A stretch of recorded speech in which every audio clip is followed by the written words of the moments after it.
안녕하세요. 감동사연 채널 왈카기입니다. 꾸준히 한국과 각별한 인연이 있는 외국인 분들의 이야기를 생생하게 전달하는데 힘쓰도록 하겠습니다. 이제 오늘의 사연자분 모셔볼게요. 사연자분 안녕하세요. 안녕하세요. 저는 아랍에미리트에서 석유 유통 사업을 하고 있는 자카리아라고 합니다. 제가 왈카기에 인터뷰 신청을 하게 된 이유는 최근 한국에서 개발해낸 스마트팜과 그것을 도입하게 된 과정에 대한 이야기를 공유드리고자 함입니다. 반갑습니다. 자카리아님. 한국에서 개발해낸 스마트팜이라는 것이 있군요. 단어만 들으면 스마트 농장이 떠오르는데 어떤 건지 궁금해지네요. 이제 본격적으로 자카리아님의 사연 들어보시죠. 저는 아랍에미리트의 아부다비라는 도시에서 태어났습니다. 어릴 적 저희 집안은 굉장히 가난했어요. 제가 태어났었을 때쯤은 아버지의 사업이 번창하다가 5살 때쯤에는 아버지의 사업이 부도가 나게 되었거든요.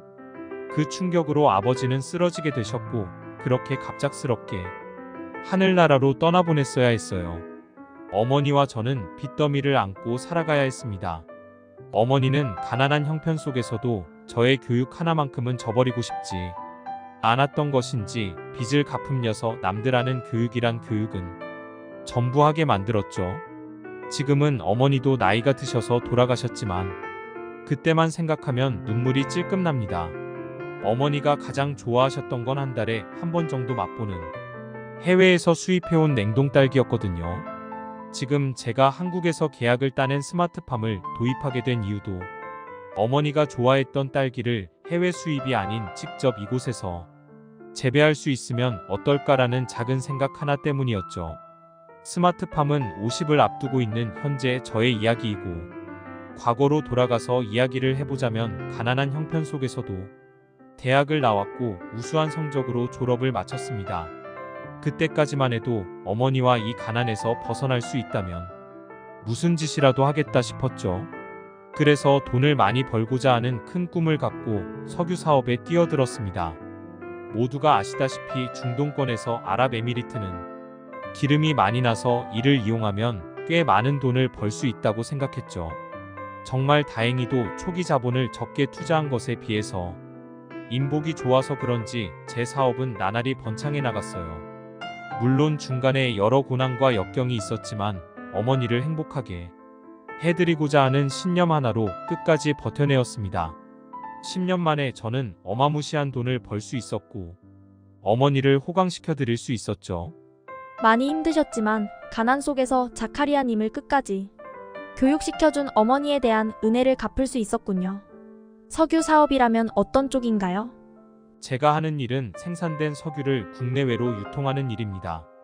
근데 이러한 관련 사업체는 현재 국내외적으로 포화 상태에 있어요. 점점 석유가 아닌 전기와 바이오 에너지 등 제3의 자원으로 많은 동력 기구들이 운영되는 미래 사업이 각광받고 있죠.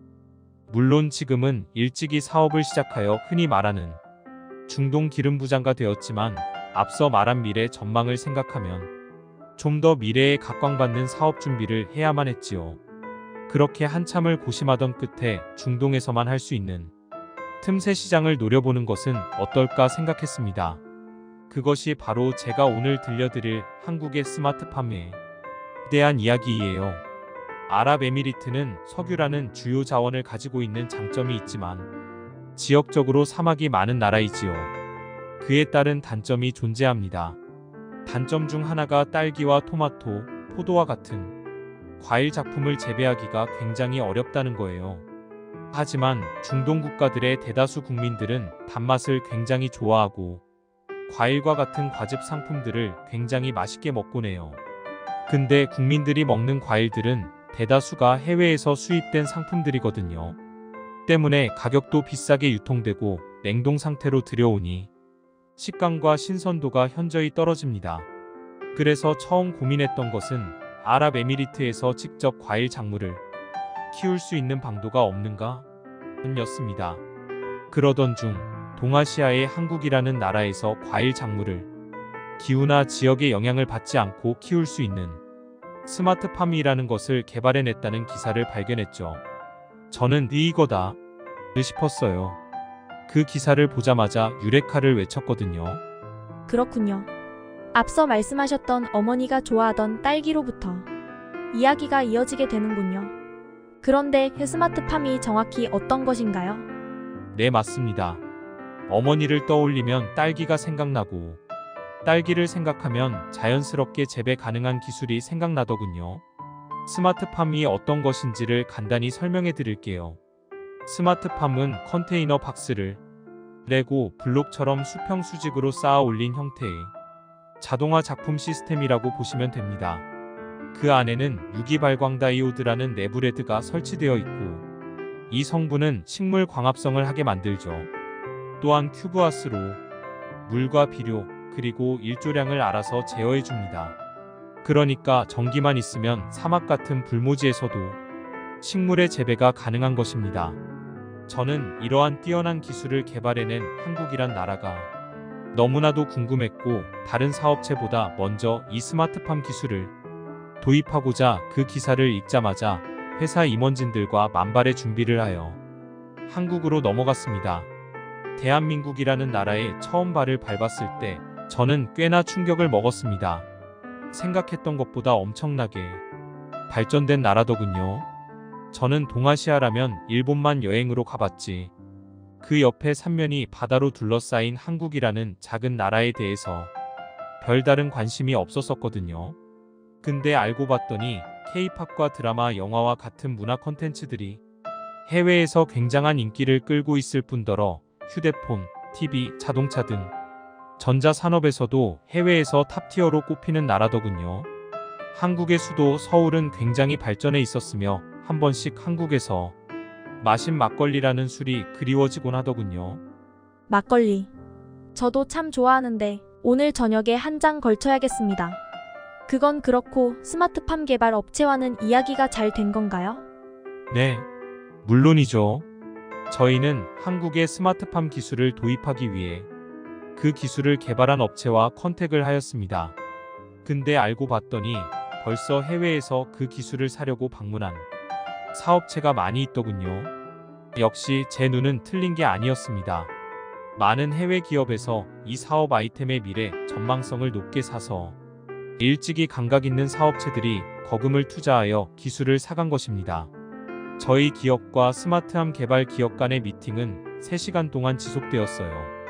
그때 들은 얘기가 처음에는 한국에서 오래전부터 비닐하우스라는 것을 이용하여 열악한 기후 조건에서도 작물을 키울 수 있는 방안을 꾸준히 모색했더군요. 그 비닐하우스와 같은 형태를 센서, 자동화, 원격 규격화, 사물 인터넷 등이 첨단 기술과 결합하여 만든 것이 스마트팜이라고 하더군요. 참 신기했습니다. 동아시아의 작은 나라에서 어떻게 발빠르게 세계 시장의 수요를 파악하고 이 같은 기술을 개발했는지 싶었거든요.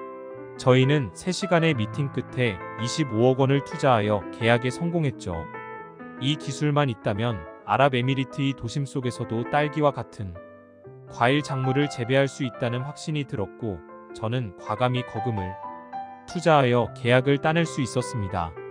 물론 아직까지 작물별 생육 시기별 영양 공급, 광량 스펙트럼을 이용한 정밀한 환경 제어, 그리고 폐 영양용액, 리사이클링 등의 여러 기술적인 보완이 필요는 하지만 그것은 차차 해결해 나가는 문제거든요. 이제 더 이상 수입으로 고가의 저품질 딸기를 먹는 것이 아닌 아랍에미리트에서 직접 키운 딸기를 먹을 수 있다고 생각하니 기분이 참으로 짜릿해지더군요. 현재 저는 아랍에미리트의 환경 연구진들과 함께 이 스마트팜을 어떻게 정착시키고 발전해 나아갈지 여러 도전을 하고 있는 중입니다.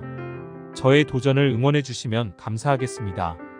제 이야기는 여기서 마치도록 할게요. 감사합니다. 자카리아님의 귀한 사연 잘 들었습니다. 한국의 스마트팜이 해외에서 이렇게나 각광을 받고 있다니 제가 다 뿌듯한 마음이 드네요. 이제 세계 시장까지 발을 넓히고 있는 한국의 발전은 어디까지 나아갈까요? 자카리아님의 새로운 사업 멀리서나마 응원하도록 하겠습니다. 지금까지 감동사연 채널 왈칵이었습니다. 감사합니다.